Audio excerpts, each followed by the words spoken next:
first off, hats off to Maryland. They're tough. And well coached. They play hard. They play together, and just make it tough on you. Make it tough on you in a lot of different ways. Just happy for our guys. I'm so proud of our guys, and just kind of we weren't at our best. It took us a while. I think picks 3 gave us a little bit of hope, a little bit of momentum going into halftime. What the second half really boiled down to is we just kept going into the huddle and talking about 4-minute battle, 1 possession at a time. And let's just crack it, right? I said, don't even look at the scoreboard. If we're doing the right things, if we're playing the right way, the score takes care of itself. These 4 minutes, let's be the most together team, let's be the tougher team. I thought we did that. We made plays when we needed to. It stuck around 10 for a while, but once we cracked it, our guys started to get some momentum and really go. So I'm happy for those guys. They deserve to go out like this in their last senior night game.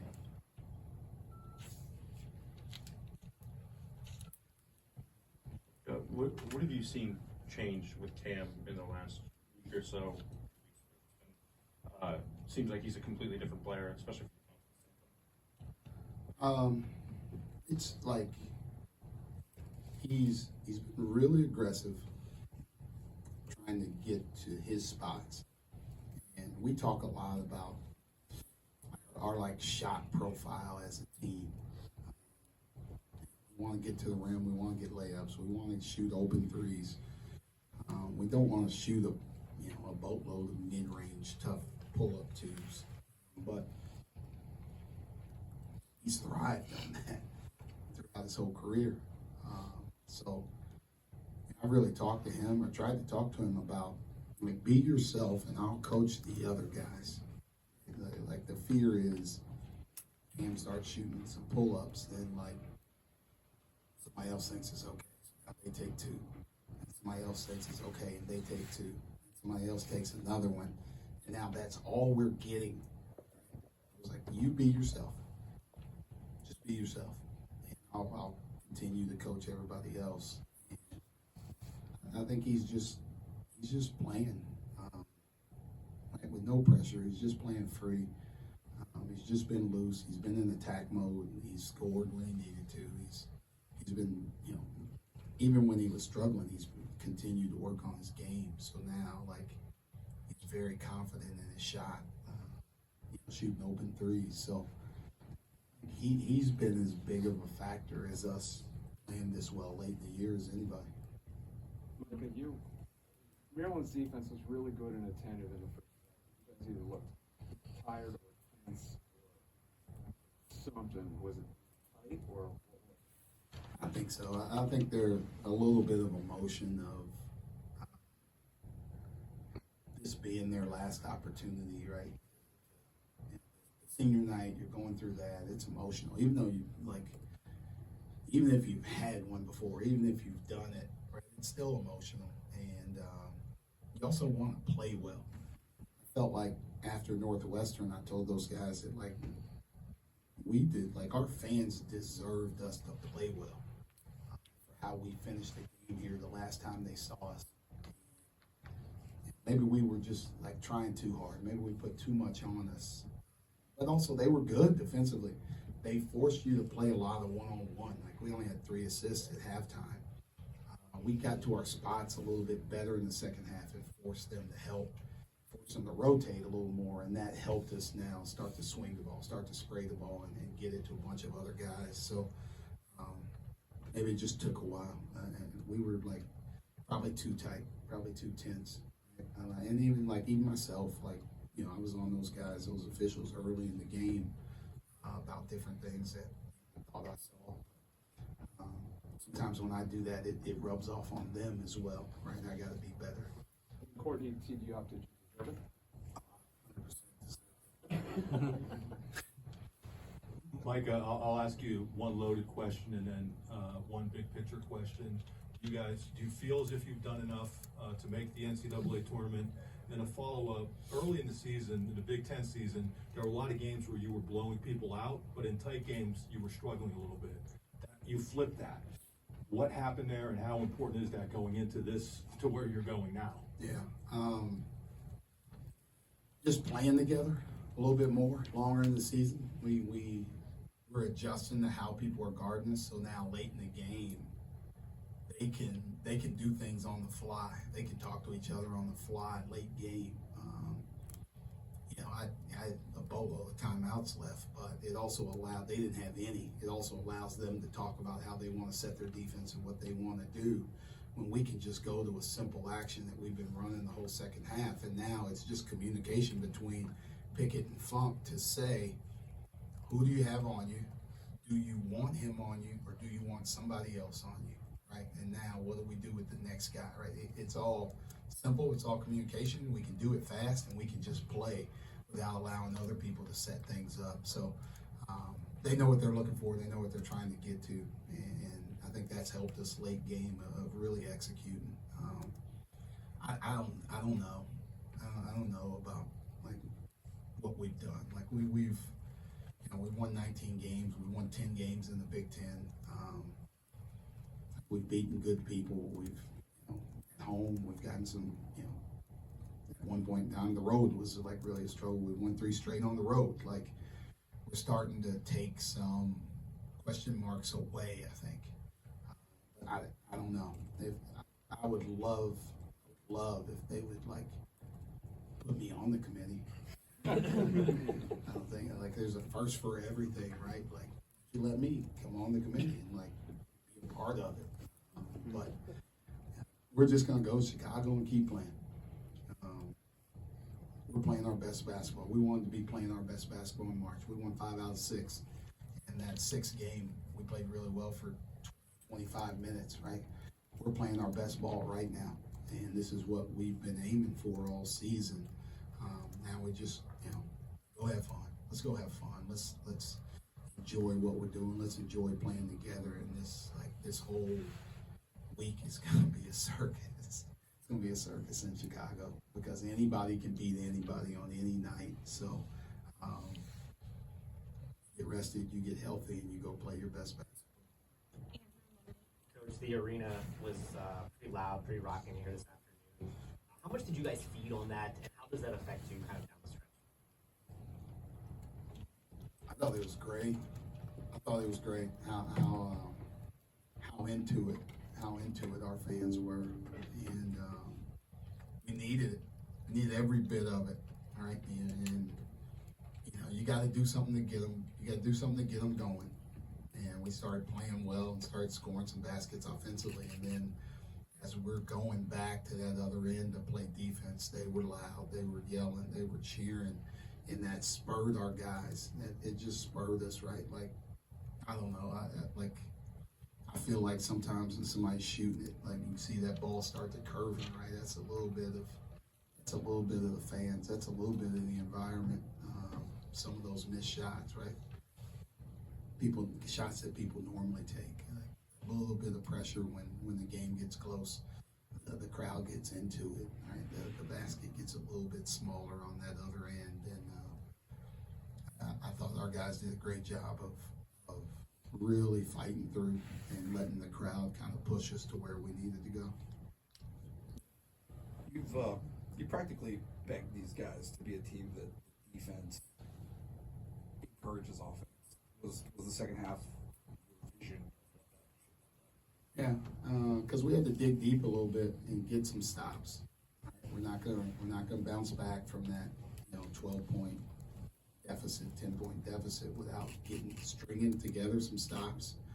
And we had to do it. Like I went with that group. I wasn't gonna take them out unless Cam fouled out. Like I wasn't subbing. I was gonna let those dudes play the rest of the game. We went 7 overtimes. They would have stayed in the entire time. But they're getting good at knowing when to rotate, who might need help, who doesn't need help, when to stay at home, who needs help on the glass. They're learning each other, they're figuring each other out, and when we can guard like that and get stops like that, like we put a lot of pressure on people on the other end. On Thursday, the second season starts, and you alluded to the circus that's going to begin already. We told you November, 19-12, 10-10 in the conference. Would you have taken that? The only option. Yeah, I mean, yeah, like, I didn't want to put any expectations on this group. I just wanted us to go out and play as hard as possible. Be a tough team to play against, play for each other. And I think they've done that. And like what we've done, like how they've come together, and like I said, I feel like we're peaking. I feel like we're playing our best basketball right now, which is what you want to do. Don't want to peak too early. Don't want to be walking in or limping into the Big Ten tournament. Like, our guys feel good about themselves. They feel good about themselves. They feel good about how they're playing. So, I'll take it. When you were out there talking to the crowd, you talked about telling the team to smile and play loose, and I feel like that's been a theme for these last couple of weeks. How have the players really taken to that, and how, I guess, difficult is that for you to keep that sort of positive mindset when things in a game are going pretty poorly at times? Yeah, just reading, just having a feel for who we are as a team and what they need. They don't have a problem being loose in practice, before practice, or in the locker room, or whatever. It's we're down to the time in practice where we watch film and I'm saying, guys, give me an hour of focus. Let's be locked in, totally on. Here's how we're going to attack this game. Here's how we're going to guard. This is what our game plan is going to be. Give me an hour of focus. And when that's over, like, go dance and listen to music, do whatever you want to do. And let's get to the games and feel good about our preparation and feel good about what we're doing. And then, the results, when you feel good about that stuff, like, the results are okay. I always talk about I hate losing. Like, I'm not fun to be around when we lose. But also, you can be okay with the results. I would have been upset with how we played in the first half, but I think I put some of that on us. But how they responded, what they did in the second half, how they played, how they finished the game. If Cam's ball doesn't go in, if that bounces out and somebody else gets it, Maryland gets it, we feel okay because we played better down the stretch. And that helped spur us on a run. Losing at Maryland, playing well late, push us into a run. This could have been the same exact way. Two more, Dave and then John. Dred's sudden involvement here in the second half. He not only hit a three, but then he drove off a closeout and hit a layup, which he doesn't do too often. He's had a rough stretch. He's had to play defense against bigs. His quads must be killing him, or his knees. Do you think his sudden involvement, after not really being involved on offense, gave your guys a lift, thinking, boy, that must be a sign, or am I crazy? Yeah, it could be, because he's so confident. Sometimes it wavers, right? When you're struggling, the confidence can waver a little bit, but he's also a guy that, like, in this kind of environment, in this kind of game, he's not going to let you lose. He's not going to let you lose. So defensively, he's down there standing guys up, battling, fighting in the post, not letting Reese get to, like, the spots where he wants to get. But then on the other end, he's making people make decisions of whether they switch or not, or whether they stay with him. And he got free on some of those and shot it with so much confidence. And he hits one, then he misses one, but he comes right back and takes the next one. That's that confidence right there, right? If he doesn't shoot the next one, that's when it's like, I don't know if he can stay in. Right? Like, whether it goes in or not, I don't know if he can stay in because he's not shooting the ball or playing confidently. And he's had moments like that where he passed up shots. Yeah. Why now? What do you think? Don't want to lose. This is it, right? This is the end of the road. This is the ride. And